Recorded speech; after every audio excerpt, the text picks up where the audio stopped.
No, Thanks for absolutely. doing it, like. Yeah, absolutely. Thanks for having me, man. It's, it's cool to, hear when people have interest in your work. You know what I mean? It's like it's a good vote of confidence, I suppose. Yeah, so it was Summer Bodies that I had that on CD. Awesome. And Cool. I Yeah. like the Preacher EP as well. Oh, thanks, man. Yeah, that one was a bit quicker, like done a bit quicker on my end. I was trying to follow up with something, and I just kind of, I don't know, put that one together. Didn't spend too much time on it, but thanks, man. Yeah, that Summer Bodies record was like the first time that I got to really just like, I was learning the program Logic, how to record multi-tracks and this, that, and the other, and so I was just like, having fun with throwing the kitchen sink at the sound, you know what I mean, and just like stuffing all these things in there. And so sonically, I felt like it was a creative record for me, but also just like emotionally, I had met my now wife, but this girl at the time who I just thought was cute, and I was like inspired by her and just started writing songs mostly for her, and it just kind of naturally started to flow, and it was nice because doing Akron Family for 10 years before that up to that point had always been more experimenting and like pushing boundaries of like traditional songwriting. So it was nice to have an opportunity to really like focus some just purely intentionally more pop sounding songs together. You know what I mean? It was a Yeah. good Well, that was opportunity the to good have thing that. I've liked about this as well, because obviously I did a little bit of research on you as well, and I didn't know about the band before your solo. So I Yeah. only just known your solo stuff. So I Oh, had a good cool. listen to the band as well. So it's opened up some more music to me. Like, Nice, and nice. you were Yeah. the drummer, was it? Yeah, What was it drummer, like going from a multi-instrument. drummer to being a solo artist? Because I imagine that's quite tough. Yeah. It's actually really interesting because like as like the drums have always been my principal instrument. I started with saxophone and then guitar or the upright bass and then the guitar and then eventually drums and really fell in love with those and just felt like it was a great way for my voice to just kind of translate. But previous to that, I'd always been like in bands playing guitar and singing, and so it was nice to be able to like have the experience of like being a drummer and like really like figuring out how much you can get away with without distracting from the vocal delivery, and like having the chance to be the vocalist again. I can really like put the drums where I need them to be energetically without doing too much, but enough to keep it interesting. You know what I mean? And so it's kind of Yeah. like a beneficial approach to from for me. It was a beneficial approach to just see a band from the different angles and know what different people needed to feel supported in what they're doing. And Yeah. so it's nice. I feel like it's made me a better, musician all around. But I thought it was a good learning curve as well, getting to watch like the front man as well, and you can sort of see what you need to do. exactly, like how does this guy connect with people? And like, yeah, exactly. So like, it's been nice. It's been really nice. Do you still perform songs from the band with your solo tours or? From the Akron stuff, Yeah. not really. I mean, there's one or two songs that I've been thinking about like adding to the set, but it's not like a focus. You know what I mean? Like I feel like this project is so different, or at least in the beginning, it was so different that it's just um, yeah, didn't make much sense to kind of cross collaborate too much. I mean, I could do like an interesting take on one of those songs, which I've done before, and maybe I should start doing that again. But um, yeah, I don't know. I've been focusing just more on the newer music. I just wrote a record or released a record a couple years ago called Experiments in Plant-Based Music, Yeah, I've and I'm seen that. mostly just about like the houseplants that my wife has collected. She's got a green thumb, and it's lovely, but we have so many plants, and they all grow. You know what I mean? Like if you know what you're doing, they're just going to keep growing. And they've done this, and so now the house is just a bit like overwhelmed, with this. And so I was just, these plants need some songs, and so I was, heavy listening to more Garson's Plantasia, and so I kind of just like, Yeah, cross it's a concept pollination. I've never really heard of. I've never really heard of someone doing a plant album. It's quite cool. Yeah, I mean, yeah, Mort was the only other person I was familiar with doing it, and so I was like, yeah, let's more more plant music. Yeah, let's get some more plant albums. Yeah. But yeah, so that was fun. And that was actually an interesting record because I got a chance to like, we had just bought our house. And so I had room to like set up my drums again and like, my recording situation. And so I got to like write again with starting from the drums perspective, which is what I did. So I just like took drum rhythms and just kind of like improvised an outline of a song and then just put sounds in on top of that. And so it was just a nice way to sort of, not only turn around my lyrical content, but also just the approach I was having to the music too. And I thought it was really successful. It's like a lot of like emotional information is predetermined with the drums, just like thinking about something completely different and then having like a chance to just outline that with chords and songs was pretty fun. Are you hands-on with all your music making? Do you do the majority? Do you do all of it? Yeah, like so as you can see, I'm here in my studio at the house, and I just yeah, I mean, I've got microphones and some nice recording gear. Engineering has been something that so when I started the Summer Bodies record, it was the first time I really tried engineering sounds and mixing sounds and songs and stuff. And so I just kind of kept at it. And ever since then, it's like, it's just grown. And so now I'm just doing, yeah, most of the engineering here at the house. I'm playing all the instruments for the most part. The Plant-Based record, I had other people collaborate. A friend of mine, Justin Miller, the bass player, played bass on the record, and we've been playing together for years. So that was really nice to have.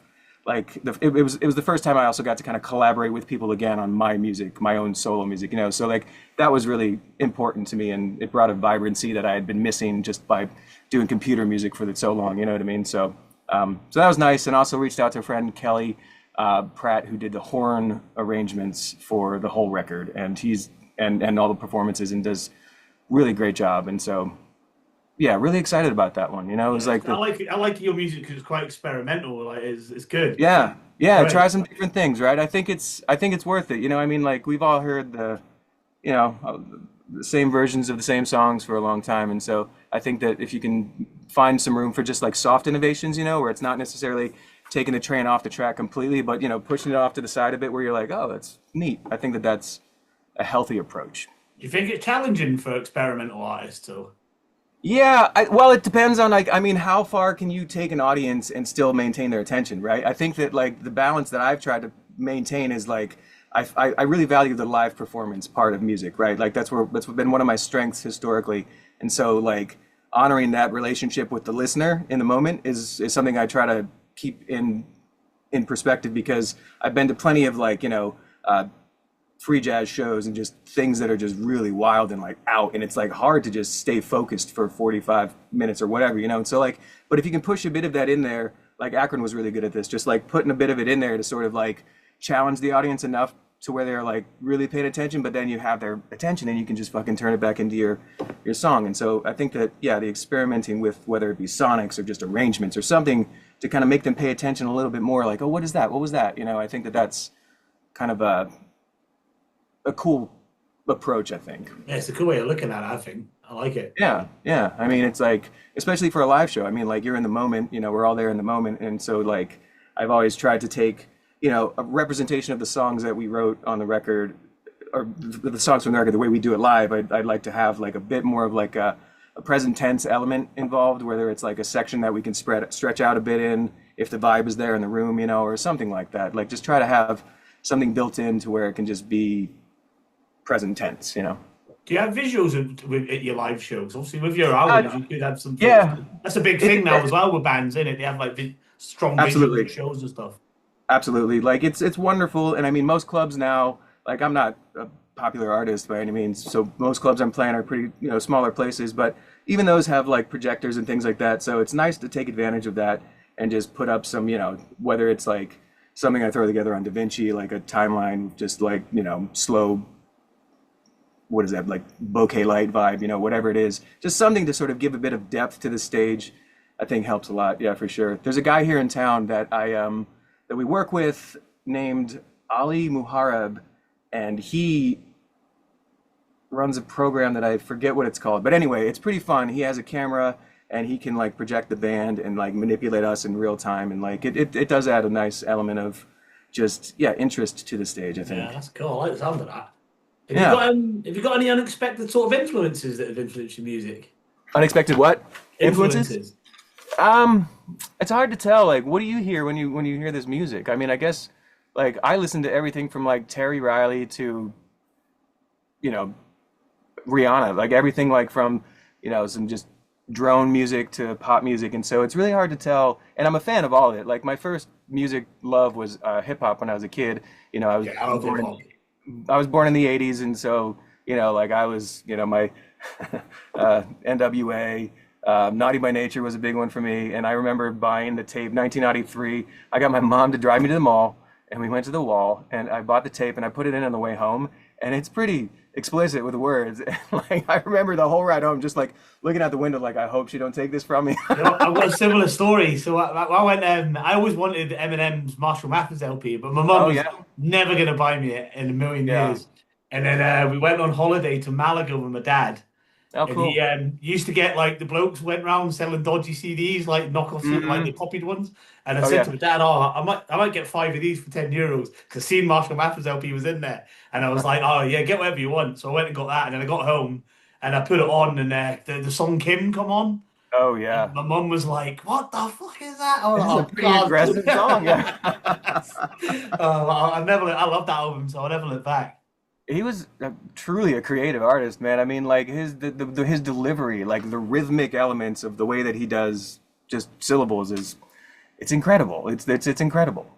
Yeah, it's awesome, man. I love it. Have you got sort of any advice? Because I speak to a lot of like newer artists and like sort of Hmm. bands starting out. You got any advice sort of for them? I mean, like it's an interesting question, right? Yeah, because I've put my first record out in 2005, which we're on it's the 20th anniversary is this year for that.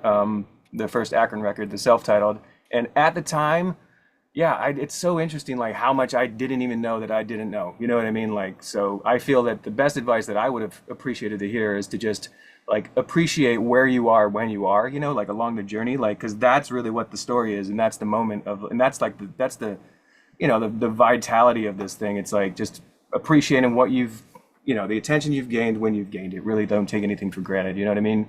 Michael Yeah. Jura, who put out our first records on Young God Records, gave us some advice in terms of performance, which I also thought was great.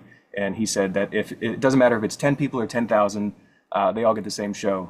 So you bring the same energy. Like never present as being disappointed to be there. You know what I mean? Because even if 10 people have shown up, they're there for you, and it's fucking, be thankful for that. You know what I mean? So, Yeah. Well, I went to a gig on Saturday. It was like one of the bands that I chatted to, and it was like three bands on. It was, and the first band there was only like sort of five people in the room. Like, have you ever had a gig like that? Like, does it feel disheartening or do you just use it as a learning curve? dude, it's such a challenge. I mean, like, I've learned from these experiences for sure, but it is, yeah, it's absolutely disheartening, man. I mean, like, I remember the first Dana Buoy tour. It was a trio, myself, Justin on bass, and a friend of mine, Logan, who was playing drums, and I was doing guitar and vocals, right? And so, and as a drummer, man, I, I'm not very forgiving, so I can only imagine how challenging that would have been for Logan just to see me looking at him like, do it like this. You know what? They were really good as well. So it was a shame there was no one really there because the Yeah, guy went for it, and it was a shame, man. really? I really enjoyed it. Well, I mean, he must have heard the advice, dude. It doesn't matter how many there are, you're gonna get the same show, so that's cool. But yeah, it sucks, dude. If you just like, you can just really like feel disappointed. But I mean, whatever, like it was Chicago. We got to Chicago, and Shoebuzz was the room we were playing or something. I don't know, but we played with another band that was from Wisconsin and close, and they had brought some friends, and so there were people there. And I was like, "Oh, cool, this will be fine." And then after they played, just everybody left with them and went into the other room and was just drinking at the bar the whole time. And I was like, "That's cool, that's cool." But Well, I spoke to a girl the other day, and she's obviously just starting out, so she's had some gigs like that. But she said she just used it as a chance to practice her stage presence and things like that. So totally, I I'll mean, have to take look some into it. chances. Yeah, absolutely. Why not, right? There's Yeah. always something you can learn from the situation. You're there, so you might as well just invest in figuring it out, right? Yeah, defo. Is there anyone you'd like to work with? Yes, absolutely. I mean, plenty of people. But I guess the current person, so what I've been writing lately has been a little bit more like the palette I've chosen is a little bit far sparser. So it's just drums, bass guitar, regular guitar, and some organs here and there in the songs. But the one element I want to add to that palette to make it the soup that is the next record is the pedal steel, which has been just really caught my ear as of late. Like I've never been a country music fan in my life until recently, because of this fella. I've been playing with Jeffrey Silverstein. Have you heard this guy? He's doing like a cosmic country thing here in The name Portland. rings a bell. Yeah, it's he's starting to get out there and like he's on Instagram, this, that, and the other. And but anyway, so like there's a steel player in those songs all the time, and it really just turned me on to like that sound and like some country things. And so now I'm kind of like I like the vibe that it brings because it's pretty versatile. Like you can do like the ambient steel or like the honky tonk picking or just anything in between. And so I think that if my songs aren't country songs. Like I'm not writing country music, but it still has like danceable elements and it's like, in the vibe of what I've always done. But I want to add a steel to this. And there's a fella in California named Connor Gallagher, goes by Catfish, West Coast Catfish. Apparently there's two, an East Coast and a West Coast. He's West Coast Catfish. And I want to work with him on the next one. So that will probably happen. But in terms of like big fish, like big collaborators, geez Louise, man, I feel like I've been stuck. I feel like I'm stuck in that Wayne's World, we're not worthy mentality. You know what I mean? Like, Yeah. so it's challenging to like dream, but Blake Mills would be like Yeah, that'd be dream awesome. collaboration. Like he's such a great player that his feel for the instrument is something that I like. The feel of people's playing is what attracts me more than just like fills or just technique so much or something like that. So I think that Blake Mills really nails that balance of great technique but great feel. And so him and Pino Palladino, I just want to join his group is what I'm trying to say. You might get it from this video, maybe. Give me a call. What's next for you then? Yeah, I mean, I don't know, dude. I could keep on keeping on. I've been writing. I've got a batch of 20 tunes that I'm trying to narrow down into the shape of a record. But I mean, what is a record and a record release these days? I really don't know. It's like I feel Yeah, like do you go out to do albums now, or do you? Because it's not.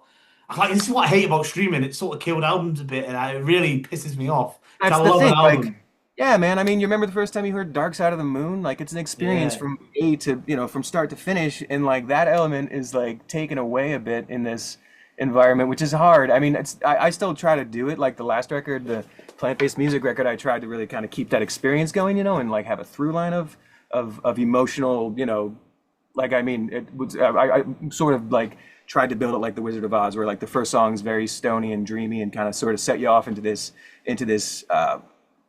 adventure, and then the second song there's this like these flute trills, and all of a sudden we're like on the Yellow Brick Road in Wonderland, and it kind of just I tried to take it from there, and so yeah, I think it's cool, but it's also like yeah, I mean, who's gonna fucking get that experience? You know what I mean? Until they're Yeah. invested in you as an Even like artist. just singles as well. I used to love getting the B-side for a single, and it's like it's all gone now. It's Well, hard. maybe what this does bring up is that perhaps we could get back into like the I guess more of a prog rock approach where it's like Bohemian Rhapsody takes you on that whole journey in one song, right? Maybe that's Yeah, like the next step. We can get more of those kinds of tunes. yeah, that'd be awesome. Just something like that. Like I remember the first single I bought was. I remember my dad giving me like £5 as like pocket money or whatever, and I bought Hanson Mbop, and that was my favorite Yeah, thing in the world. I love that song. I'm gonna get it tattooed on my arm. That's how much I love that song. you did? Oh my God. That's amazing. I love So it. that's the dream. That's my dream chat, Hanson. With Yes. Hanson.